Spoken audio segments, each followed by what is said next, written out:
வணக்கம் நேயர்களே, ஆயுத எழுத்திற்கு உங்களை வரவேற்பது நான் கார்கே. இன்னைக்கு தமிழக சட்டமன்றத்தில் 110 விதியின் கீழே முதலமைச்சர் ஒரு அறிவிப்பை வெளியிட்டார். மாநில அரசினுடைய பல விவகாரங்களில் அதிகாரங்களை மத்திய அரசு பறிக்கிறது அல்லது எடுத்துக்கொள்கிறது. மத்திய மாநில அரசுகளுடைய உறவு முறைகள், அதிகாரங்கள் பற்றி ஒரு நீண்ட விவாதம் தேவை. அதே நேரத்தில் கண்கரண்டில் இருந்த பல விஷயங்கள் இன்றைக்கி மத்திய அரசினுடைய கைவசம் போயிருச்சு. இதெல்லாம் மீட்டெடுப்பதற்கான வழிகள் என்ன அப்படின்றதுக்காக ஒரு குழுவை அமைக்கிறோம். ஓய்வு பெற்ற நீதிபதி குரியன் ஜோசப் தலைமையில் ஒரு குழுவை அமைக்கிறோம். இந்த விவாதம் அப்படின்றது 1969 அன்னைக்கு அமைக்கப்பட்ட ராஜமன்னார் கமிட்டியில் தொடங்கி இன்று வரை தொடர்கிறது. இந்த குரலை தமிழகம் கொடுக்கிறது, மற்ற மாநிலங்களுக்கும் சேர்த்து அப்படின்ற விஷயங்களை குறிப்பிடுகிறார். அதே நேரத்தில் இந்த தீர்மானங்களை ஏற்றுக்கொள்ள முடியாது அப்படின்னு பாஜக வெளிநடப்பு செய்கிறது. அவர்கள் சொல்லுவது இது தேர்தல் காலத்தில் கொண்டு வரப்பட்டிருக்கக்கூடிய தீர்மானம் அப்படின்னு சொல்கிறாங்க. மக்களுக்கும் தேசத்திற்கும் விரோதமானது இது அப்படின்னும் திரு நயினா நாகேந்திரன் சொல்கிறாரு. மாநிலத்திற்கு தனியாக எந்த ஒரு அதிகாரமும் கொடுக்க முடியாது, நிர்வாக வசதிகளுக்காக தான் மாநிலங்கள் உருவாக்கப்பட்டது என்கின்ற விஷயங்களையும் அவர் வெளிப்படுத்துகிறார். தமிழக அரசுடைய மாநில சுயாட்சி குழு உரிமை குரலா அரசியலா அப்படின்னு விவாதிக்கிறோம். சிறப்பு விருந்தங்களோடு நம்முடைய பாஜக செய்தி தொடர்பாளர் திரு ஸ்ரீகாந்த் கருணேஷ் நிகழ்ச்சிக்கு அவரை வரவேற்கிறேன். திமுக தரப்பிலிருந்து செய்தி தொடர்பாளர் திரு மயிலாடுதுறை விக்கி அவரையும் நிகழ்ச்சிக்கு வரவேற்கிறேன். வலதுசாரி ஆதரவு நிலைப்பாட்டுடன் திரு எஸ் ஸ்ரீராம் அவரையும் நிகழ்ச்சிக்கு வரவேற்கிறேன். நான் முதல்ல திரு விக்கிட்ட ஆரம்பிச்சலாம் அப்படின்னு. திரு விக்கி, இப்போதைக்கு இந்த கமிட்டி அமைக்கப்பட வேண்டிய தேவை என்ன? இது முதல் கமிட்டி இல்லை. ஏற்கனவே தமிழகம் பல கமிட்டியை, ராஜமன்னார் கமிட்டி, மத்தியிலிருந்து அப்புறம் சர்க்காரியா, பூஞ்ச் கமிட்டி எல்லாம் அமைக்கப்பட்டது. எல்லாம் இதுக்கு முன்னாடி பல ஆய்வுகளை செஞ்சு பல அறிக்கை கொடுத்துருக்காங்க. எதுவுமே நடைமுறையில் எதையும் மாற்றலை. இந்த கமிட்டி அமைச்சு என்ன மாற்றிடப்போகுது? இல்லை, இன்னைக்கு இந்தியா சந்தித்து கொண்டிருக்கிற ஒரு நிலை அப்படிங்கிறது மாநிலங்களின் சுயாட்சி உரிமைகளை பிடுங்கக்கூடிய ஒரு இடத்துல பாஜக 3வது முறை ஆட்சி பொறுப்பேற்றதிலிருந்து அதை செய்யுது. அது பல விஷயங்களை நாம் பார்த்துக்கிட்டே இருக்கிறோம். இன்னைக்கு தொகுதி மறுவரையாக இருக்கட்டும், இன்னைக்கு வகுப்பு போர்டில் அமெண்ட்மெண்ட்டாக இருக்கட்டும், என பல்வேறு விஷயங்களில் மாநில அரசுக்கு எதிரான பல்வேறு முயற்சிகளை தொடர்ந்து செஞ்சிட்டு இருக்கு. தேசிய கல்விக் கொள்கையை திணித்து பல்வேறு விஷயங்களை மாநில அரசின் உரிமைகளை நேரடியாக அவங்க கட்டுப்பாட்டில் எடுக்கிறதுக்கு நினைக்கிற விஷயங்கள் நடக்கும்போது தான் இந்த தீர்மானமும் முன் வந்திருக்கு. ஸோ இது மட்டும் இல்லை, ஏன்னா மாநில சுயாட்சி என்பது இந்தியாவில் எந்த மாநிலத்துக்கு உரிமை இருக்கோ இல்லையோ தமிழ்நாடு அதற்கு முன்னுதாரணமாக இருந்திருக்கிறது. மாநில சுயாட்சியை பேரறிஞர் பெருந்தகை அண்ணா அவர்கள் கருவாக கருதுகிறார். அதற்கு அதை ஒரு உருவம் கொடுத்தது முத்தமிழறிஞர் டாக்டர் கலைஞர் அவர்கள். அதற்கு பிறகு இன்னைக்கு அதை செயல்வடிவமாக்கிறார் தமிழக முதல்வர் அவர்கள். ரெண்டே விஷயம் தான் நான் சொல்றேன். மாநில சுயாட்சிக்கு முதல்ல முதலமைச்சர்கள் சுதந்திர தினத்தில் கொடியேற்றலாம் என்ற உரிமையை பெற்றுத்தந்தது திராவிட முன்னேற்ற கழகம் தமிழகம். அதே போல மத்திய அரசுக்கும் மாநில அரசுக்குமான குழு, இந்த உத்தரவுகள் தொடர்பான குழு அமைத்ததும் அதற்கான உரிமைகளை பெற்றுத்தந்ததும் திராவிட முன்னேற்ற கழகம் தான். அதுக்கு அடுத்தது இப்பொழுது நடந்த விஷயம், ஆளுநர்களுக்கு 3 மாதம் தான் கெடு என்ற மசோதாக்களுக்கான கால கெடுவை பெற்றுத்தந்ததும் திராவிட முன்னேற்ற கழகம் தான். அப்ப இந்தியாவிலே பல்வேறு மாநிலங்களுக்கு முன்மாதிரியாக மாநில சுயாட்சியில முதன்மையாக நிற்கிறது திராவிட முன்னேற்ற கழகம். அதுல ஒருபடி தான் முத்தமிழறிஞர் டாக்டர் கலைஞர் அவர்கள் செய்த விஷயத்தை மீண்டும் இப்ப இந்த காலகட்டத்தில் கேள்விதான், மீண்டும் செய்யறது தான் தேவை. 50 ஆண்டுகள் கழித்து மீண்டும் செய்றீங்க. ஏன்னா தேவை இருக்கிறது. லாஸ்ட் இந்த 3 ஆண்டுகளாக 3வது முறையாக ஆட்சி பொறுப்பேற்ற பாஜக செய்கிற விஷயங்கள், காங்கிரஸ் ஆட்சி காலகட்டத்தில் நடந்த விஷயங்கள்ல இது தேவைப்படுதா படலையா அப்படிங்கிறது அங்கேயும் விவாதத்திற்கு வந்தது. இந்திரா காந்தி ஆட்சியில் இருக்கும்போது தலைவர் அவர்கள் பல விஷயத்தை கோரிக்கை வச்சார். சேலம் எஃகு ஆலைக்காக கோரிக்கை வச்சார். சேலம் எஃகு ஆலையை நீங்கள் அமைத்து அறிவித்தால் தான் நான் 5வது கமிட்டிக்கு உத்தரவு அளிப்பேன் என்று சொன்னார். அப்ப அந்த மாதிரி விஷயங்களை காங்கிரஸ் ஆட்சி காலகட்டத்திலும் தேவைப்படும் போது மாநில சுயாட்சி உரிமைகளுக்காக குரல் கொடுத்தது திராவிட முன்னேற்ற கழகம். அந்த வழியில இன்னைக்கு பாஜக பல்வேறு மாநிலங்களுக்கு கொடுக்கிற நெருக்கடியை, தமிழக குறிப்பாக எதிர்க்கட்சிகள் ஆளுகிற மாநிலங்களுக்கு கொடுக்கிற நெருக்கடிகளுக்கு எதிராக ஒரு தெளிவை ஏற்படுத்திக்கணும். 69 ஒரு குழு அமைக்கப்பட்டது. ஏன்னா அப்பதான் 50களில் அரசியலமைப்பு சட்டம் உருவாக்கப்பட்டது. நிறைய தெளிவு இல்லை, ஒரு 10 ஆண்டு தான் கடந்து இருந்தது. இன்னைக்கு நம்ம 50களில் இருந்து கிட்டத்தட்ட 70 ஆண்டுகளை கடந்து வந்துட்டோம். பல அதிகாரங்கள் பத்தின உச்சநீதிமன்ற தீர்ப்புகள் வந்துருச்சு. பல ஸ்டேட்ல இருந்து சென்ட்ரலுக்கோ, சென்ட்ரல்ல இருந்து சில கன்கரண்ட் அப்படிலாம் பல மாற்றங்களுக்கு உட்பட்டுருச்சு. இப்ப திரும்பவும் நம்ம விவாதிக்க வேண்டிய தேவை இருக்கு. அதுதான் சொல்றேன். இப்ப நீங்க தேசிய கல்விக் கொள்கை எப்ப அறிவிச்சீங்க? கொரோனா காலகட்டத்தில் அறிவிச்சீங்க. யார்கிட்ட கேட்டீங்க? மக்கள்கிட்ட கேட்டீங்களா? மக்கள் அதற்கு முடிவு செஞ்சாங்களா? எதுவுமே இல்லை. நேரடியாக தேசிய கல்விக் கொள்கைன்னு ஒன்று பூத்துறீங்க. பூத்தும் போது என்ன சொல்றீங்க? நான் இதை ஏற்றுக்கொள்ள முடியாதுன்னு ஒரு மாநில அரசு, மக்களால் தேர்ந்தெடுக்கப்பட்ட அரசு நிராகரிக்குது. இல்லை, உனக்கு நிதியை நான் தர முடியாதுன்னு தடுத்து நிறுத்துறேன். அப்ப மாநில உரிமையை பறிக்கிறியா இல்லையா? அப்ப அதற்கு தேவைப்படுது. இன்னைக்கு வகுப்பு போர்டுல நீ அமெண்ட்மெண்ட் கொண்டு வர 115 அமெண்ட்மெண்ட் இன்னைக்கு கொண்டு வந்து இஸ்லாமிய மக்களுக்கு எதிரான விஷயங்களை தொடர்ந்து செய்கிறீங்க. அப்ப இது மாநில உரிமையை பறிக்குதா இல்லையா? எல்லா வகுப்பு போர்டுகளையும் நான் சென்ட்ரலைஸ்ட் பண்றேன்னு சொல்றீங்க. அந்த சென்ட்ரலைஸ்ட் பண்ற கமிட்டியில மாவட்ட ஆட்சியரும் கொண்டு வருங்கிறீங்க. நீங்க பாபர் மசூதி அதுல கேள்வி, மத்திய அரசுக்கு சட்டமேற்றும் அதிகாரம் இருக்குல்ல? நான் தான் சொல்றேன், அது மாநிலத்தின் உரிமையை பிடுங்கிறது. நீ இருக்கு உனக்கு அதிகாரம் இருக்குன்னா எல்லாத்தையும் நீ செஞ்சு விட்டு போறதுக்கான இடம் இல்ல. நான் கேட்கிற மாநிலங்கள் சேர்ந்த கூட்டமைப்பு தான் இந்திய ஒன்றியமே தவிர இந்தியா என்ற தேசம் பிறக்கல. மாநிலங்களின் கூட்டாகத்தான் ஒரு தேசம் உருவாக்கப்பட்டதே தவிர நீங்க வந்து இந்தியாங்கிற ஒரு நாடு உருவாக்கப்பட்டதே தவிர மாநிலங்களால் இந்தியா என்ற அமைப்பு ஏற்கனவே இருந்தது கிடையாது. அதுல பெரிய விவாதம் இருக்கு. அப்படி இருக்கும்போது என்னுடைய மொழி வேற, என்னுடைய கலாச்சாரம் வேற, என்னுடைய பண்பாடு வேற. அதை சிதைக்கிறதுக்கு ஒன்றியத்தில் யாரோ ஒருவர் உட்கார்ந்து கொண்டு அதை நடத்த முடியாது, அதை அனுமதிக்க முடியாது. அதுதான் தேவை. திரு ஸ்ரீகாந்த் அவர்கள்ட்ட நேரத்தில் காங்கிரஸ் கட்சியிலிருந்து செய்தி தொடர்பாளர் திரு SRS இப்ராஹிம் இணைந்திருக்கார். நான் திரும்ப வரேன். திரு இப்ராஹிம், திரு ஸ்ரீகாந்த், 50 ஆண்டுகளுக்கு முன்னாடி குரல் கொடுத்தாலும் அதுக்கப்புறம் பல கமிட்டி அமைக்கப்பட்டாலும் இன்னும் குரல் கொடுக்க வேண்டிய சூழலும் நிர்பந்தமும் இருக்கு. சமீபத்தில் வந்த இந்த வக்பு திருத்த மசோதாவாக இருக்கட்டும், இன்னைக்கு நீட்டில் ஒரு மாநிலம் முடிவெடுக்க முடியாம தள்ளப்பட்ட சூழலாக இருக்கட்டும், சரி, இதெல்லாமே மத்திய அரசு நம்மிடமிருந்து எடுத்தது, பிடுங்கியது அப்படின்ற. அதாவது முதல்ல அடிப்படையில் ஒரு விஷயத்தை நம்ம தெளிவுபடுத்திக்க வேண்டிய முக்கியமான நிலையில் இருக்கோம். இன்றைக்கு வந்து மாநில சுயாட்சி என்பதோ ஆர் டீலிமிட்டேஷன் என்பதோ ஆர் இருமொழி கொள்கை என்பதோ மக்களுக்கான பிரச்சனைகள் இல்லை. இன்றைக்கி வந்து மாதம் ஒரு முறை மின்கட்டணம் தரேன்னு சொன்ன இந்த அரசு தரலை, சிலிண்டர் விலையை நாங்கள் குறைக்கலை, கல்வி கடன் ரத்து நாங்கள் அதை செய்யலை. அது மாதிரி மக்கள் விரோதமாக மின்கட்டண உயர்வு, சொத்து கட்டண உயர்வு, டாஸ்மாகில் மோசடி என்று எல்லா விதத்திலையும் இந்த அரசு சட்டம் ஒழுங்கு பிரச்சனை, ஒரு வாரத்துக்குள்ளே 60 கொலைகள், இந்த மாதிரி இருக்கிற ஒரு அவலத்தை மறைப்பதற்காக இல்லாத ஒரு விடயங்கள் இன்னும் டீலிமிட்டேஷனில் இந்த மாதிரி எடுக்கிறாங்க. முதல்ல மக்கள் பணம், மக்கள் நேரம், ஒரு சட்டசபையின் முக்கியமான நேரம் வீணாகிறது. அடிப்படையில் ஒரு விஷயம் புரிஞ்சுக்கணும், எந்த இடம் பொருள் எவ்வளோமாங்க நம்ம ஊரில் சாதாரண கிராமத்து மக்கள் கூட எந்த இடத்துல என்ன பேசணும்னு. இப்போ இன்றைக்கி தந்தி டிவியில் உட்காந்தோன்னா நீங்கள் கொடுத்துருக்க தலைப்பை ஒட்டி தான் நான் பேசணும். இதை விட்டுட்டு இதுக்கு எதுவுமே சம்பந்தமே இல்லாத ஒரு ஒரு ஒரு விடயத்தை பற்றி இப்போ நான் பேசுகிறேன்னு வச்சுக்கோங்க. ஏதோ ஒரு பொண்ணு மாப்பிள்ளை கல்யாண விஷயத்துங்க உட்காந்து பேசுகிறாங்கன்னு வச்சுக்கோங்க. அவங்க வீட்டில் அப்படி நடக்குது, இவங்க வீட்டில் அப்படி நடக்குது, அது ஏதோ விவாத பொருளாக இருக்குமா? அது மாதிரி இன்றைக்கு ஒரு சட்டசபையில் உட்காந்து பேசினாங்கன்னா அந்த சட்டசபையில் தமிழக மக்களோட பிரச்சனைகள், அத்தனை எம்எல்ஏக்கள் இருக்காங்க, அவங்கவுங்க தொகுதி பிரச்சனையை பேசணும். இங்க மாநிலத்துக்கு அதிகாரம் வழங்கக்கூடிய அதிகாரம் எந்த பிரச்சனைகளை பேசணும், பிரச்சனைகளை மட்டும் பேசினா அது புறம்பல் மன்றமேறோ, உரிமைகளை கேட்கணும், அதுதானே கேட்கிறாங்க. அந்த களம் என்ன, பேசக்கூடிய களம் திமுகவின் எம்பிக்கள் எங்க பேசணும்னா நாடாளுமன்றத்தில் பேசணும். இது பேசக்கூடிய மாநிலங்களுக்கு அதிகாரம் வழங்கக்கூடிய இடம் மத்திய அரசு தான் வழங்க முடியும், அந்த நாடாளுமன்றம் தான் வழங்க முடியும். அப்ப நாடாளுமன்றத்தில் பேச வேண்டிய விடயத்தை இங்க பேசுறதே முதல்ல வெட்டி வேலை. அதை வந்து இவங்க திசை திருப்பலுக்காக, மடைமாற்றலுக்காக பயன்படுத்துகிறார்கள். ஒரு விஷயங்க இல்ல, ஒரே ஒரு இதே மாதிரி ராஜமன்னார் கமிட்டி அமைக்கப்பட்ட பிறகுதான் பல மாநிலங்களுக்கு அப்புறம் கமிட்டி போட்டாங்க. மத்திய அரசே கமிட்டி எல்லாம் போட்டதா இல்லையா? அது ஒரு முன்னெடுப்பு. இன்னைக்கு அந்த முன்னெடுப்பு 50 வருஷம் கழிச்சு நாங்க பண்றோம்ன்றாங்க. முன்னெடுப்பு, கண் துடைப்பு. அதாவது மக்கள் பணம் ஒவ்வொரு கமிட்டிக்கும் கோடிக்கணக்கில் விரயமாகணும். இப்ப மறுபடியும் மக்கள் பணம் விரயமாக போகிறது. இவர் கேட்கிறாரு, இதெல்லாம் செய்யறப்ப இந்த அரசு வந்து ஏன்னா யாரை கேட்டு செஞ்சுச்சுன்னாரு.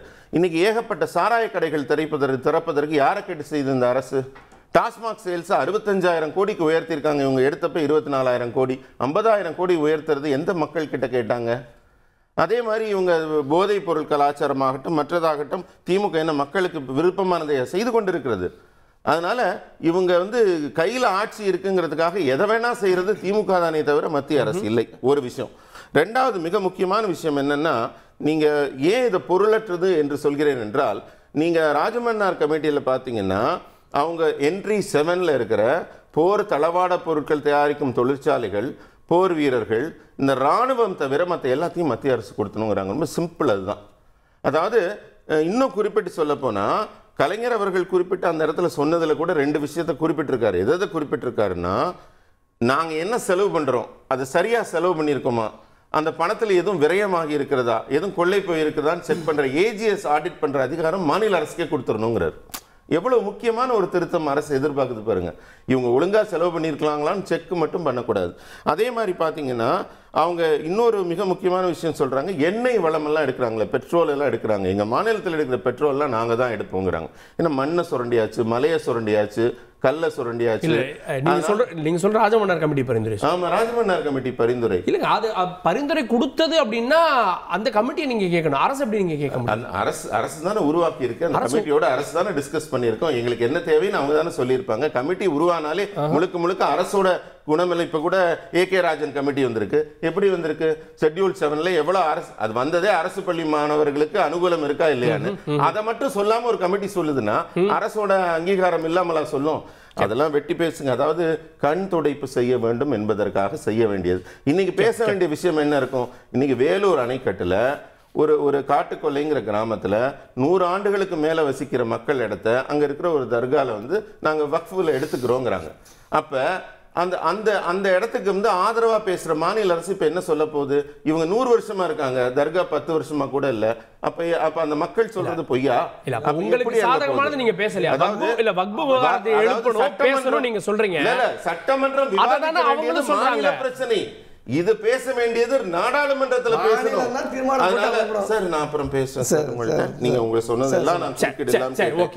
ஒரு மிக முக்கியமான ஒரே ஒரு முக்கியமான கருத்து என்ன சொல்ல வேண்டும் என்றால், இது போன்ற ஒரு விடயங்களில் மாநில அரசு தன்னுடைய நேரத்தையும் காலத்தையும் வீணாக்குவதை விட மக்களுக்கு நன்மை தரக்கூடிய உருப்படியான ஏதாவது வேலையை செய்யறது தான் நன்மை பயக்கும். சரி, கேட்போம். நான் திரு இப்ராஹிமுடைய பார்வை வாங்கினேன். திரு இப்ராஹிம், இது இல்லாத பிரச்சனைகளை தோண்டி தோண்டி எடுத்து இருக்கிற மாதிரி காட்டுறீங்க அப்படின்னு அமித்ஷா உட்பட எல்லாரும் சொன்னாங்க. நீட் பிரச்சனை இல்லை, டீலிமிட்டேஷன் இல்லை, இன்னைக்கு வந்து இந்த மாநில சுயாட்சி அப்படின்றது இல்லாத பிரச்சனை. இதை எடுத்து பாஜக எதிரான ஒரு அரசியலா பண்றீங்களா அப்படின்ற கேள்வி முன்வைக்கிறாங்க. இல்ல, இது முற்றிலும் தவறான கருத்து. இதற்கு முன்பாக இன்றைக்கு மாநில சுயாட்சி குறித்து இன்றைக்கு தனி தீர்மானம் கொண்டு வந்ததற்காக தமிழ்நாடு மாண்புமிகு முதலமைச்சர் ஸ்டாலின் அவர்களுக்கும் மற்றும் ஏனைய எதிர்கட்சி தலைவர் அவர்களுக்கும் கட்சியினருக்கும் மனமான பாராட்டுகள். அதே நேரத்தில் இன்றைக்கு இந்த சுயாட்சி தீர்மானம் என்பது எப்படி நிறைவேற்றப்பட்டது? சர்க்காரியா கமிஷனை யார் 2012 இதே மோடி அவர்கள் குஜராத் மாநில முதலமைச்சராக இருக்கும் பொழுது சர்க்காரியா கமிஷன் அதை நிறைவேற்ற வேண்டும்.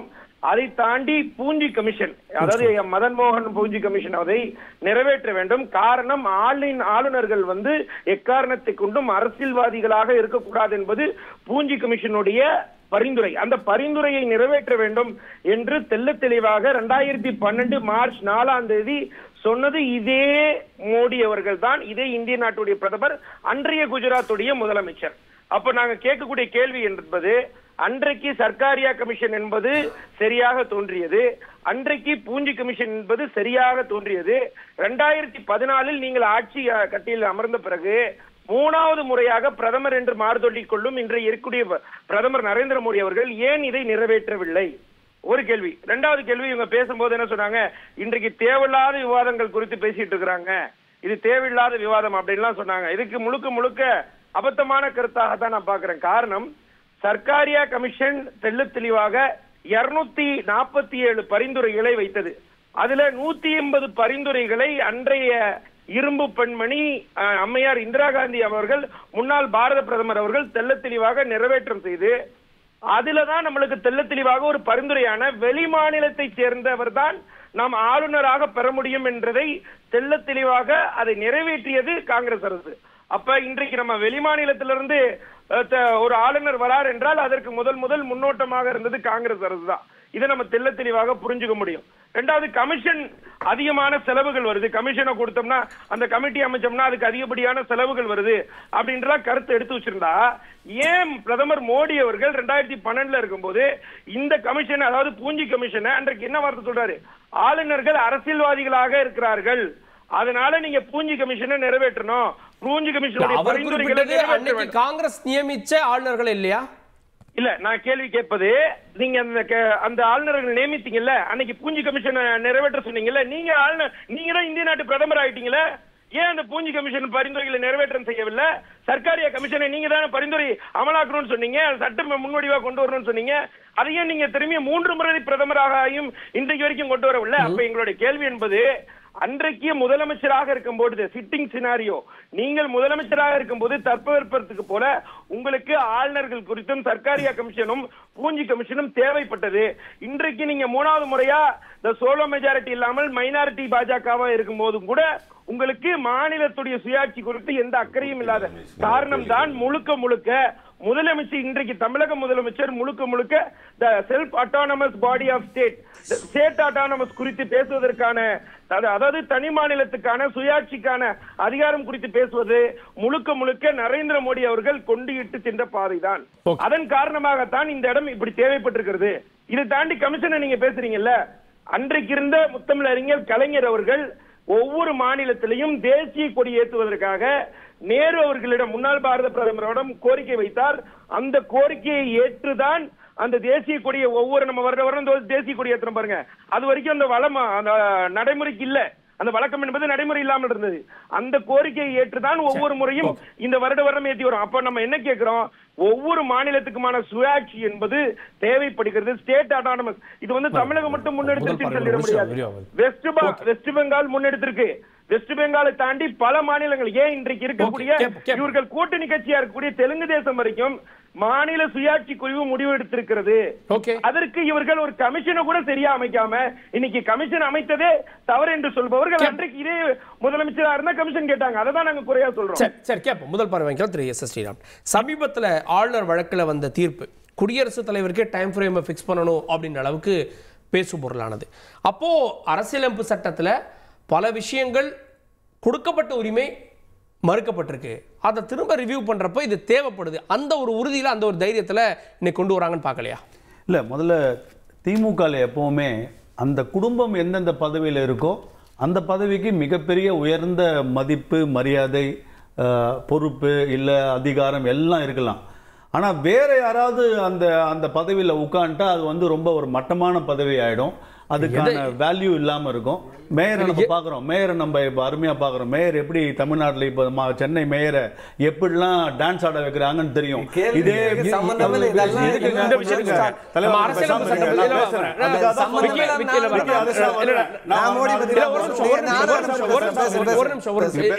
நான் வந்து விஷயத்தோட தான் பேசாம இருக்கேன். ஏன்னா யாரோ செய்யற இதுக்கெல்லாம் நாங்க இங்க உட்கார்ந்து டான்ஸ் ஆட முடியாதுன்னு சொன்னது இவரு. யார் அது? யாரோ மத்திய அரசாங்கம், மக்களால் தேர்ந்தெடுக்கப்பட்ட அரசாங்கம், 130 கோடி மக்கள் போட்டு ஒரு அரசாங்கத்தை வச்சா அது யாரோ செஞ்ச பில்ன்றதை எப்படி அந்த வார்த்தையை பேசலாம்? அது மட்டும் ரொம்ப ஜனநாயகமா பேசினாரா? அதற்காக தான் இந்த பதிலே நான் ஆரம்பிச்சேன். இல்லைன்னா ஆரம்பிச்சிருக்க மாட்டேன். அது எப்படி யாரோ ஆயிடும்?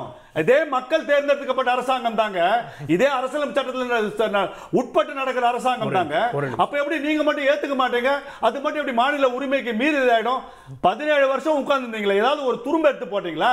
மாநில உரிமையை நீங்க எடுத்துன்னு வருவீங்கன்னு ஜல்லிக்கட்டுக்கு எடுத்து கொடுத்த போது அமைதியா இருந்தீங்களே, அப்ப என்ன பண்ணீங்க? கையெழுத்து ஜல்லிக்கட்டு போராட்டம் ஜெயராம் ரமேஷ் முதல்ல பார்பேரிக் ஆக்ட் அதை பேன் பண்ண போது நீங்க இருந்தீங்களா இல்லையா? நீங்க கூட்டணி ஆட்சியில் இருந்தீங்களா இல்லையா? அந்த அரசியல் அந்த கேபினெட்ல இருந்தீங்களா இல்லையா? அன்னைக்கு எங்க போச்சு உங்க மாநில உரிமை? மீத்தேனை கையெழுத்து போட்டீங்க அதே யூனியன் கேபினெட்ல. எதுக்கு கையெழுத்து போட்டேன்னு தெரியாதுன்னு ஒரு துணை முதலமைச்சர் சொல்ற போது நீங்க எதுக்குன்னு நாளைக்கு கூட தான் தமிழ்நாட்டில் ஒரு பகுதியை ஸ்ரீலங்கா கொடுத்துடலான்னு யாராவது பேப்பர் நீட்டுவாங்க. நீங்க கையெழுத்து போட்டு ஓஹோ எங்களுக்கு தெரியாதுன்னு சொல்லுவீங்களா? நீங்க அந்த மாதிரி நீங்க இருக்கும்போது தெரியாதுங்க.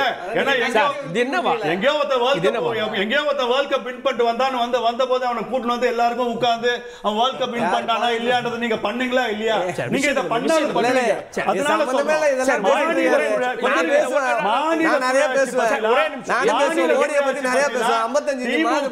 அரசியல் செய்வதற்கு வேணா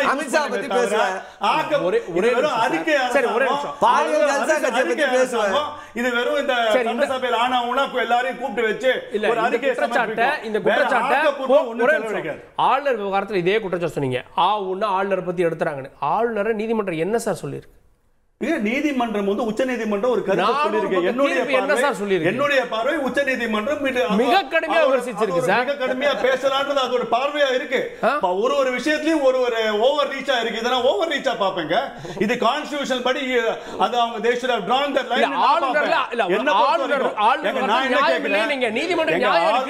ஆளுநர் இது கான்ஸ்டிடியூஷனல் பெஞ்சுக்கு போகணும். இது நிச்சயமாக ரிவ்யூ பண்ண ஓகே குடியரசுத் தலைவர் நீங்க மட்டும் தான் நீட்டி நாங்க வந்த உடனே அப்படியே கிழிச்சிருவோம். நீங்க ஒரே கையெழுத்து நீங்க தெருவா போய் 60 லட்சம் கையெழுத்து வாங்கி ஒண்ணும் பண்ண முடியல. ஏன்னா உங்களுக்கு தெரியும் உங்களால வந்த இல்ல இந்த கமிட்டியால எதுவும் சாதிக்க முடியாது அப்படின்றீங்களா? இந்த கமிட்டிக்கு நோக்கம் இருக்குன்னு பாக்குறேன். இவங்க பண்ற ஒண்ணுதான் ஏதாவது ஒரு கமிட்டியை போட்டு அதை டைமை வேஸ்ட் பண்ணலாமே தவிர இவர்களுடைய அப்பட்டமான ஃபெயிலியர் ஆஃப் திஸ் கவர்மெண்ட் எப்படியாவது மாநில உரிமை என்ற ஒரே ஒற்றை குத்தியை வைத்து தொங்கிக் கொண்டிருப்பார்கள். இந்த வாட்டி அதுக்கும் பிரயோஜனம் இல்லை. திரு விக்கி, தேர்தலை முன்னிறுத்தி இந்த தீர்மானத்தை கொண்டு வரீங்க, ஒரு வருஷம் கூட இல்லை அப்படின்னு நயினா நாகேந்திரன் சொல்றாரு. இல்லை, தேர்தலை முன்னிறுத்தி இல்லை அப்படிங்கிறதெல்லாம் இங்கே வந்து வெற்று வார்த்தைகள். நான் சார் சொன்னதுக்கு சொல்கிறேன், எதுவுமே செய்யல ஒரு அரசு மாநிலத்தில் சும்மா இருக்குது, தேவையில்லாத விஷயங்களை செய்துட்டு இருக்கு அப்படின்னா இன்னைக்கு உச்சநீதிமன்ற தீர்ப்பு இந்தியாவில் எல்லா மாநிலங்களுக்கும் முன்னுதாரணமாக அமைந்ததா இல்லையா? அப்போ அதை வந்து ஒரு அரசு சும்மா எதுவும் செய்யாத ஒரு அரசு இதை வேலை வெட்டி இல்லாமல் இந்த விஷயத்தை செஞ்சு இன்னைக்கு உச்சநீதிமன்றத்தில் இந்த தீர்ப்பை பெற்று இன்னைக்கு 10 மசோதாக்களும் இன்னைக்கு நிறைவேற்றப்பட்டிருக்கு. அப்போ மாநில உரிமையை ஒரு ஆளுநரை வைத்து தடுத்து நிறுத்துகிறது ஒரு அரசு. அதற்கு எதிராக ஒரு அரசு சட்ட போராட்டம் நடத்தி சட்டமன்றத்தில் தீர்மானம் ஏற்றது, சட்ட போராட்டம் நடத்துது, உச்சநீதிமன்றத்தில் போய் வெற்றியும் காணுது. அதுதான் இங்கே நடக்குது. சார் சொன்னார் இன்னொன்று, நாங்கள் வந்து தேர்ந்தெடுக்கல சார், தமிழ்நாடு பாஜகவை ஏற்றுக்கொள்ளல, அமைந்திருக்கிற அரசை ஏற்றுக்கொள்ளல. எங்களுடைய பிரதிநிதிகள் நாங்கள் எங்களுடைய கோரிக்கைகளை வைக்கிறோம். ஒரு மாநிலம் எல்லா மாநிலத்தின் கோரிக்கையை கேட்க வேண்டியதுதான் ஒன்றிய அரசு. ஒன்றிய அரசு எல்லா மக்களும் சேர்ந்து ஒன்றிய அரசை மட்டும் தேர்ந்தெடுக்கல. நீங்க இன்னைக்கு அதுவும் ஆட்சியில தனி மெஜாரிட்டியில கூட வந்து உட்காரல, சில நபர்களோட தயவுல தான் இன்னைக்கு வந்து உட்கார்ந்து இருக்கிறீங்க. அப்படி இருக்கிற பட்சத்தில் எங்களுடைய எம்பிக்களின்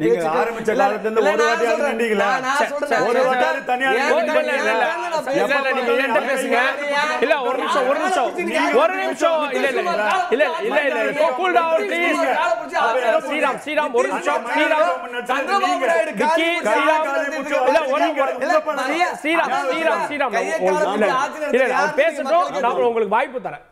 குறுக்கீடுகள் இருந்தா அப்புறம் சண்டை வேண்டாம் வேண்டாம். யார் குறுக்கிட வேண்டாம், நானும் பண்ணுவேன். இல்ல யார் குறுக்கிட வேண்டாம்,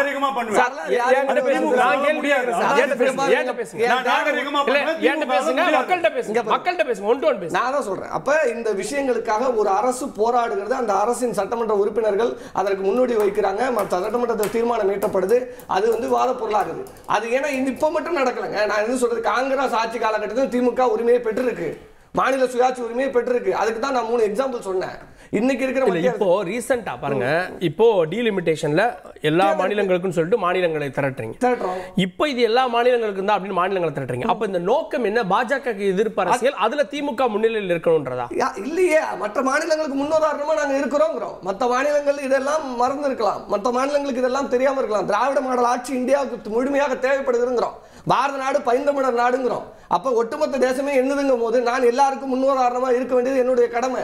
அப்ப நான் என்ன சொல்றேன், இது தேர்தலுக்கு இதுக்கு என்னங்க சம்பந்தம்? தேர்தலுக்கு இன்னும் 1 வருஷம் இருக்கு.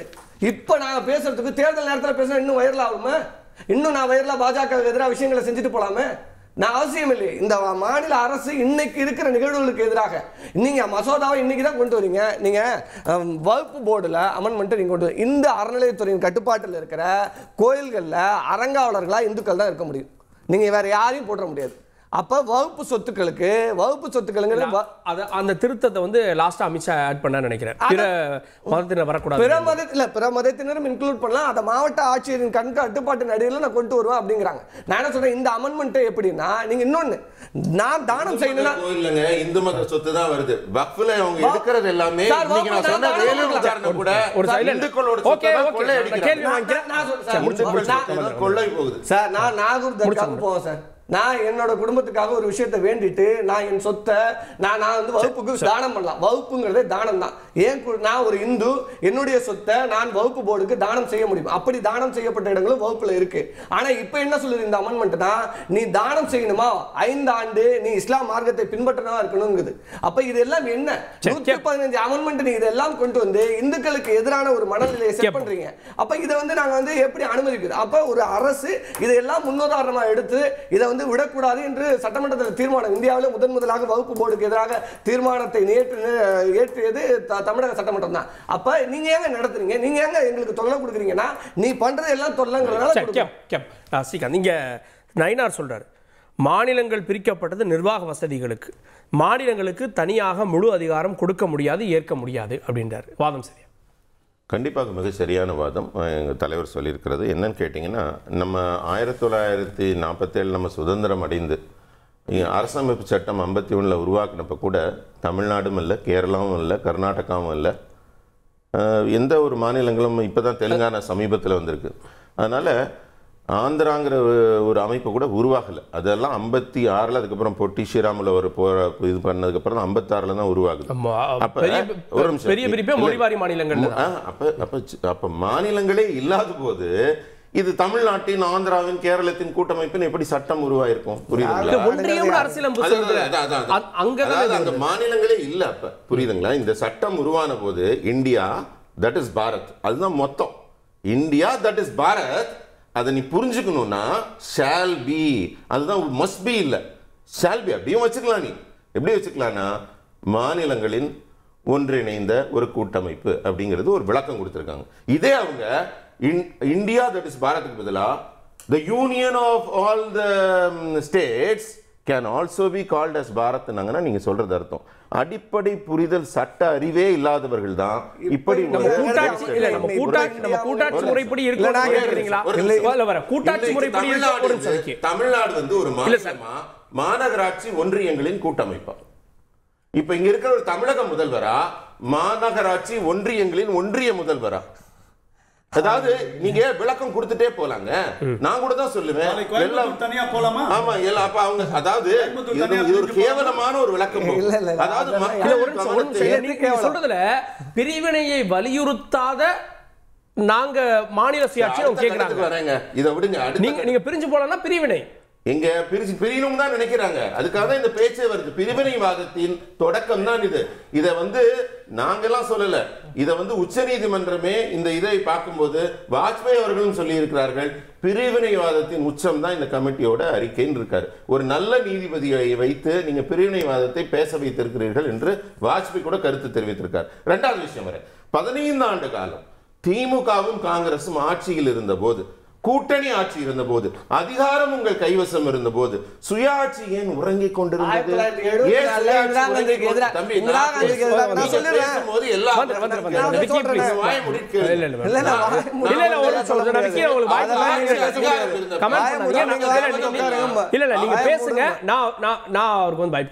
அவங்க ஆட்சியில் அவங்க கவனம் எல்லாம் எங்க இருந்தது?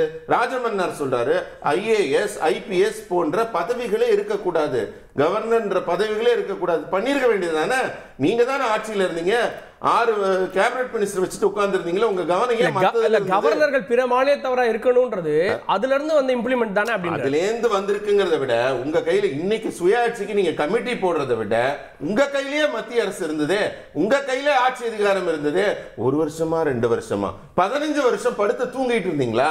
இப்பதான் உங்களுக்கு முழிப்பு வந்திருக்கா? இல்ல நான் முடிச்சிடுறேன். இப்ப ஆர்டிகல் 356 ஆர்டிகல் 357 மாநிலங்களை கலைக்கக்கூடிய அதிகாரத்தை கடந்த 3 ஆண்டு காலம் 3 தடவையாக நாங்க 3வது முறை ஆட்சியில் இருக்கோம். எப்பயாவது 12 வருஷத்துல பயன்படுத்தி இருக்கிறோமா? ஆனா இந்திரா காந்தி ஆட்சி காலத்துல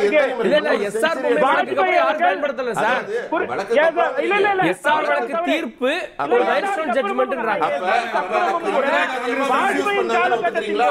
இப்ப திமுக எங்களுக்கு மாநில ஒரே ஒரு நிமிஷம்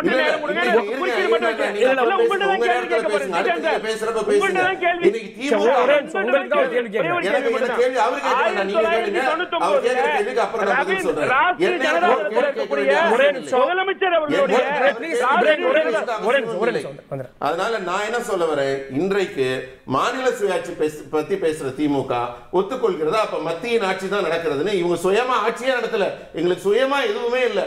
இதெல்லாம் மத்திய அரசு தர திட்டங்களை, மத்திய அரசின் நிதிகளை, மத்திய அரசின் அட்வைஸ் படி தான் நாங்க நடக்கிறோம். இத்தனை நாள் எங்க ஆட்சி எல்லாம் சுயாட்சியே இல்லை, நாங்க வந்து மத்திய அரசின் ஆட்சி ஸ்டிக்கர் தான் ஒட்டணும் அப்படின்னு திமுக அரசு ஒத்துக்கிறதா?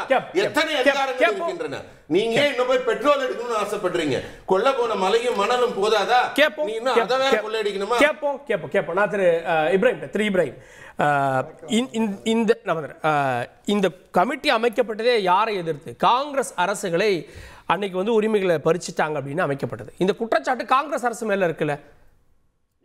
இதுக்கு முன்பாக அவர் சொன்னாரு முழுக்க முழுக்க ஒரு தவறான கருத்து. என்னன்னா, எஸ்ஆர் பொம்மை அவர்களுடைய வழக்கு தீர்ப்பிற்கு பின்பாக ராஷ்டிரிய ஜனதா தளத்துடைய லல்லு பிரசாத் யாதவ் அவர்களுடைய மனைவி ராபித்ரா தேவி அவர்கள் முதலமைச்சராக இருக்கும்போது தெல்ல தெளிவாக 356 நிலைநாட்டியது வாஜ்பாய் அரசு தான்.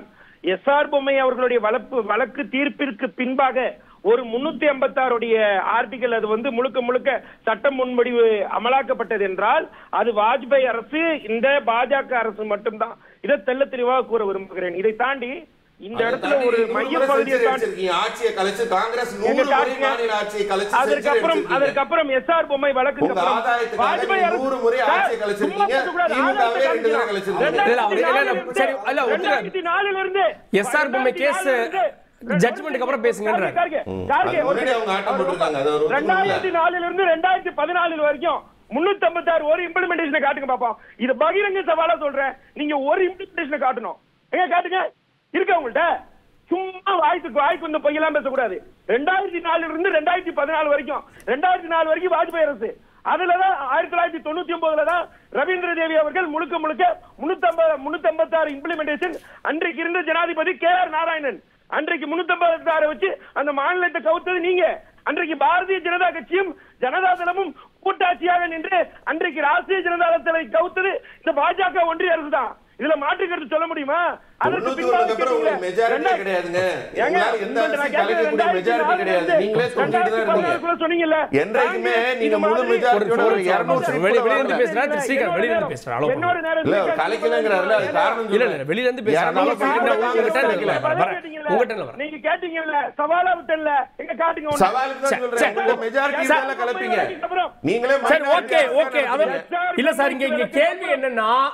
கேள்வி என்னன்னா, முன்பு அமைக்கப்பட்ட கமிட்டிகள் எல்லாம் காங்கிரஸ் மத்திய அரசா இருந்தப்ப அமைக்கப்பட்டது, மாநிலங்கள் அமைச்சதுன்றாங்க சார். அந்த இடத்துலதான் ஒரு மாறுபட்ட கருத்து இருக்கு. என்னன்னு கேட்டீங்கன்னா, இந்திய நாட்டு பிரதமர் அவர்கள் 20/2/2012 குஜராத் மாநிலத்துல காந்தி நகர்ல தெல்ல தெளிவாக சொல்றார். என்னன்னா, தேசிய தீவிரவாத தடுப்பு மையத்திற்கான அமெண்ட்மெண்ட் அன்னைக்கு கொண்டு வரப்பட்டது. அதற்கு இன்றைக்கு இருக்கக்கூடிய இந்திய நாட்டு பிரதமர் அன்றைய குஜராத் மாநிலத்துடைய முதலமைச்சர் அவர் சொல்றாரு, கொள்ளைப்புறமாக ஆட்சி அமைக்க வேண்டும் என்ற எண்ணோட்டம் காங்கிரசுக்கு உள்ளதால் நீங்கள் எல்லா கட்சி முதல்வர்களையும் கூட்டி சர்க்காரியா கமிஷன் குறித்து ஆலோசனை நடத்த வேண்டும். காரணம், தேசிய பாதுகாப்பு கவுன்சில் என்பது மாநில சுயாட்சிக்குட்பட்டது. அன்னைக்கு உங்களுக்கு சுயாட்சி பத்தி கவலை இருந்தது. அதை தாண்டி ஆளுநர் குறித்த விவகாரத்திலையும் சர்க்காரியா கமிஷன் அரசியல்வாதிகளை எக்காரணத்தை கொண்டும் ஆளுநர்களாக வைக்கக்கூடாது என்பது புஞ்சி கமிஷன். அதையும் நிறைவேற்றிய சொன்னது அன்றைக்கு முதலமைச்சர். நான் என்ன கேட்கிறேன், ஒரு தெரியுங்க, இன்றைக்கு மாநில சுயாட்சி பேசும்போது இது இந்திய நாட்டுக்கு எதிரானது, இந்திய பிரிவினைவாதத்தை தூண்டுகிறது எல்லாம் பேசுகின்ற இன்றைக்கு பாஜகவா இருக்கட்டும், மோடியின் வாரிசுகளாக இருக்கட்டும், யாராக இருந்தாலும் அன்றைக்கு மோடி பேசியது போல் இன்றைக்கு ஏன் மோடி நடக்கவில்லை? அதுக்கு பதில் சொல்லுங்க. கவர்னருடைய வழக்குல இதுவரைக்கும் வரலாற்றுல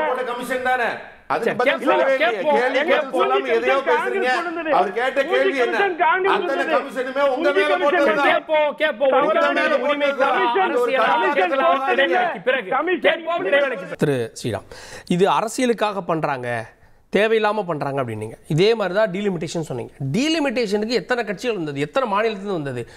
ஒரு மாநிலங்களை கூட்ட முடியுது, சில மாநிலங்களை அடுத்த கூட்டத்தை எங்க மாநிலத்தில் போடுங்க அப்படின்னா ஒரு முன்னெடுப்பு இல்லையா? இல்ல, அதாவது நான் எதுக்கு திருப்பி இது வெறும் திமுகவோட இல்ல இந்த தமிழ்நாடு அரசோட முடிஞ்சிருக்கும். எதுக்கு இதெல்லாம் வேஸ்ட் ஆஃப் டைம், திசை திருப்பும் வெறும் அரசியல்னா, நீங்க இந்த ஆட்சி அமைக்கும் போது உலகில் இருந்து பெரிய பெரிய பொருளாதார மேதைகள்லாம் கூட்டின்னு வந்து தமிழ்நாட்டை தூக்கி மேல நிறுத்த போறேன்னு நீங்க 5.5 லட்ச ரூபாய் இந்த கடனை அனுப்பி 8 லட்ச ரூபாய்க்கு எடுத்துன்னு வந்தீங்க. இதுக்கு தான் அந்த பொருளாதார மேதைகளை கூட்டின்னு வந்தீங்களான்னு கேட்டேன். நீங்க எத்தனையோ உங்களுடைய வாக்குறுதியில நீங்க முக்கியமான வாக்குறுதிகள் எதையுமே பண்ணல. அதெல்லாம் நிறைவேற்றுறீங்களா? அதையும் நிறைவேற்றல. நீங்க எவ்வளவு மூலதனம் எடுத்துன்னு வந்தீங்க? இந்தியா தமிழ்நாட்டுக்கு எவ்வளவு இன்வெஸ்ட்மெண்ட் எடுத்துன்னு வந்தீங்க? நீங்க துபாய் போனீங்க, எங்கெங்கயோ போனீங்க, இது வரைக்கும் அங்கெல்லாம் போனீங்களே, எவ்வளவு பணம் எடுத்துன்னு வந்தீங்க? எவ்வளவு இண்டஸ்ட்ரீஸ் நீங்க எடுத்துன்னு வந்திருக்கீங்க? எவ்வளவு எம்ப்ளாய்மெண்ட் நீங்க ஜெனரேட் பண்றீங்க? இதுக்கெல்லாம் உங்ககிட்ட டேட்டா இல்லாதனால தான் மாநில சுழற்சி, டீலிமிட்டேஷன், கவர்னர் இப்படி போறீங்க. ஏன்னா ஸ்லேட் காலியா இருக்குது. ஸ்லேட் எப்போ காலியா இருக்கோ எதையாவது சொல்லி ஃபில் பண்ணுவீங்க. அதனால ஃபில் பண்ணுங்க சார். இது பொலிட்டிக்கலி சொல்லி பாஜக வைக்கிற செக்கா பார்க்கலையா? ஆனா ஊனா உரிமை தொகை ஒண்ணே ஒண்ணு உங்க வாழ்க்கையில் இருக்கிறது அந்த 1000 ரூபாய் உரிமை தொகை. அதுவும் எப்படி அதிமுக பல நல்ல பெண்களுக்கான பல திட்டங்கள் 50,000 ரூபாய்க்கு மேல பல திட்டங்கள் இருக்கு, எல்லாத்தையும் அமுக்கிட்டு ஒரு 1000 ரூபாய் நீங்க முதல்ல எல்லாருக்கும் நீங்க, அப்புறம் தகுதி வாய்ந்த பெண்கள் நீங்க, இந்த மாதிரி எல்லாம் நீங்க வந்து மக்களை ஏமாத்தின்னு இருக்கீங்க. 1,16,00,000 பேர் வாங்குறாங்க சார். பஸ்ல மக்கள் நிம்மதியா போறாங்க, இன்னைக்கு ரோட்ல இல்ல ஒரே நிமிஷம் உட்கார்ந்து இருக்காங்க. 1,16,00,000 பேர் வராங்க. சரி, இந்த 1,16,00,000 பேர் ஓட்டு போட்டாங்க அப்படின்னா அது 20% மேல அது மட்டுமே வருது. நீங்க போய் கேட்டு பாருங்களேன், நீங்க போட்டுருவீங்களா ஓட்டுன்னு? யார் கேட்டா? அந்த 1000 ரூபாய் தான் கேக்குறாங்க. உன் பஸ் டிக்கெட் ஃப்ரீயா யார் கேட்டாங்க? நீங்க எல்லாம் ஊடகம் நீங்க பண்ணுங்க, நீங்க எல்லாம் தான் இந்த கேள்வியை கேட்கணும். நீங்க எல்லாம் தமிழ்நாட்டுக்கு என்ன பண்ணீங்க? யார் கேட்டாலும் கேக்குறீங்க, ஏன் மிச்சாலுக்கு கொடுக்கல நீங்க தான் கேக்குறீங்க. இந்த எகனாமிக் குழு என்ன பரிந்துரைத்தது? நீங்க எவ்வளவு இன்வெஸ்ட்மென்ட் வந்தீங்க? மாணவர்களுடைய எதிர்காலத்துக்கு நீங்க என்ன பண்ணீங்க? மரத்தடியில உட்கார்ந்து படிக்கிறாங்களே அவங்களுக்கான பிஎம் ஸ்ரீ ஓட ஸ்கூல் திட்டத்தை நாங்க ஈகரா இருக்கோம் லெட்டர் எழுதிட்டு நீங்க அப்புறம் நீங்க பேசாம இருக்கீங்களே. 5000 கோடி எஸ்சி எஸ்டிக்காக வைத்த பணத்தை நீங்க பயனே படுத்தலையே. இதற்கெல்லாம் ஸ்லேட் காலி, அதற்காக ஃபில் பண்ணுவதற்கு தான் மாநில சுழற்சி, டீலிமிட்டேஷன், கவர்னர், இதான் விஷயம். ஓகே, ஒண்ணுமே இல்லாத விஷயத்துக்கு தான் நாங்க எல்லாரையும் கூட்டு வரோம்னா மத்த அரசு ஏன் வருது? மத்த மாநிலங்கள் வந்தது மட்டும் இல்லாம தெலுங்கானாவில் சட்டமன்றத்தில் தீர்மானமும் போட்டது எதுக்கு அப்படிங்கறதெல்லாம் சாருக்கு தெரியல என்னன்னு தெரியல. ஒரு அரசு இப்ப நாங்க 1000 ரூபாய் கொடுக்கறது வந்து யாரு கேட்டாங்கறாங்க? இவங்க டெல்லியில போய் என்ன தேர்தல் வாக்குறுதி அளிச்சு வாங்குறாங்க? நாங்க 2000 ரூபாய் தரோம். நான் 2000 ரூபாய் சொல்லி 2000 ரூபாய் அதே விஷயத்தை காப்பி ஓகே ஓகே உன் ஃப்ரீ பஸ் யாரு கேட்டீங்க? ஓசி நீங்க அவங்க கேக்கல. ஓசில போற அதெல்லாம் அவங்க கேக்கல. இறுதி மினிஸ்டர் சொன்னாரு அதெல்லாம் மக்கள் கேக்கல. ஸ்ரீராம் ப்ளீஸ். இந்தியாவின் துணை குடியரசுத் தலைவர் சொல்றாரு, ஒரு மாநிலத்தை பிடிக்கணும் அந்த மாநிலத்தின் மொழி அழிக்கணும். இதை விட இவங்களோட இல்ல இவர் கேட்டார்ல போன ஆதாரம் இருக்கான்னு, இந்த வரைக்கும் ஆதாரம் நான் வீடியோ ஃபுட்டேஜே கையில கொடுத்துட்டு போறேன். இல்ல ஏன்னா பாஜக மனநிலை இது வந்து மிக ஒரு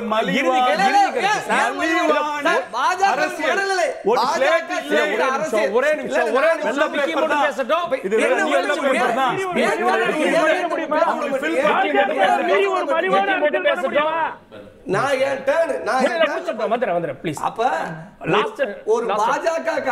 அவருடைய தன்மையை தெளிவா பயன்படுத்திருக்காரு.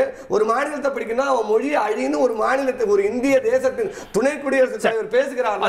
பாஜகவுடைய மனநிலை எப்படிப்பட்ட மனநிலை?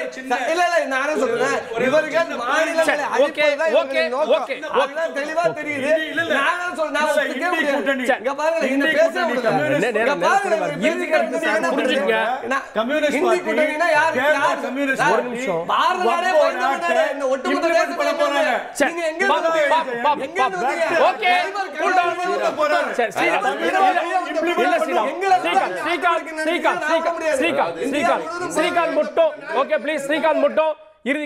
இன்றைக்கு தமிழக அரசு வந்து ஒரு கிட்டத்தட்ட 1,80,000 கோடிக்கு மேல கடன் வாங்கியிருக்கு. போக்குவரத்து துறை வந்து 1 லட்சம் கோடி கிட்ட கடன் வாங்கியிருக்கு. மின்சாரத்துறை வந்து கிட்டத்தட்ட 1,20,000 கோடிக்கு மேல கடன் வாங்கியிருக்கு.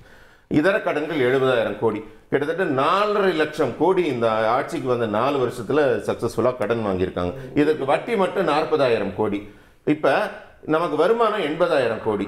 அப்ப இந்த அரசு என்ன பண்ண போகுதுன்னா 4.5 லட்சம் கோடி கடன் வாங்கியாச்சு, இதுக்கு வட்டி 40,000 கோடி கட்டுறதுக்கு மிச்ச 40,000 கோடியில எந்த திட்டத்தை நிறைவேற்ற முடியாது. இதையெல்லாம் மறைக்க வேண்டியது. அதாவது மாட்டிக்கிறோம் நிகழ்ச்சி ஸ்ரீகாந்த் மட்டும்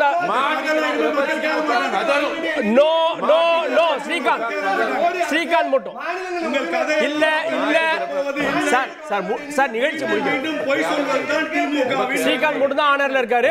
ஸ்ரீகாந்த் முடிச்சுங்க.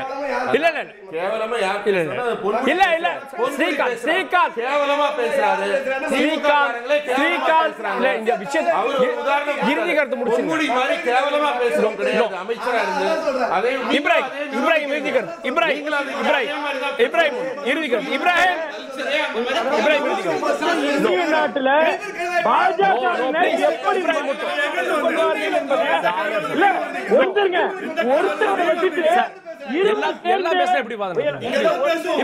எப்படி மக்கள் பொதுமேடையில எப்படி நடக்கணும் என்று கூட பாஜக தெரியவில்லை. அரசியல் அநாகரிகமாக தெல்ல தெளிவாக பாஜகவினர் இப்படிதான் இந்த சித்தாந்தத்தை கொண்டவர்கள் தான் என்பதை இந்த நேரத்தில் இப்ப நிரூபிச்சிட்டு இருக்கிறாங்க. முழுக்க முழுக்க பாஜகவினர் எது மாதிரி சித்தாந்தத்தை கொண்டவர்கள், ஜனநாயகம் என்பது அவர்களிடம் கிடையவே கிடையாது என்பதற்கு இந்த நேரலை விவாதமே ஒரு மிகப்பெரிய எடுத்துக்காட்டு. இதை தாண்டி இந்திய நாட்டு பிரதமர் அவர்கள் இல்ல ஒரு நிமிஷம், அதாவது வரி பகிர்வை பத்தி பேசுறாங்கல்ல, 6/12/2012 சொல்றாரு 60,000 கோடி கொடுத்த குஜராத் மக்கள் என்ன பிச்சைக்காரர்களா என்று கேட்ட இதே நாட்டு ஏங்க நீங்க பேசுவோம் நான் பேசுறேன், வாயை முட்டு அமைதியா உட்காருங்க. நீங்க அமைதியா இருங்க, நீங்க உங்க நேரத்துல நீங்க அமைதியா உட்காருங்க. மலிவான அரசியல் இவ்வளவு டைம் இல்ல இல்ல சாரி சாரி சாரி கோடி கடன் வாங்குற மலிவான கட்சி பாஜக கட்சி 1,85,00,000 கோடி கடன் வாங்குற கட்சி. சரி ஓகே ஓகே, இந்த விவாதம் அடுத்தடுத்தும் தொடர போகிறது அப்படின்றதா தெரியுது. பொறுத்திருந்து பார்க்கலாம். விவாதத்தில் இணைந்தவர்களுக்கு நன்றி, பார்த்தவங்களுக்கும் நன்றி. தொடர்ந்து நீங்கள் தந்தி தொலைக்காட்சியுடன்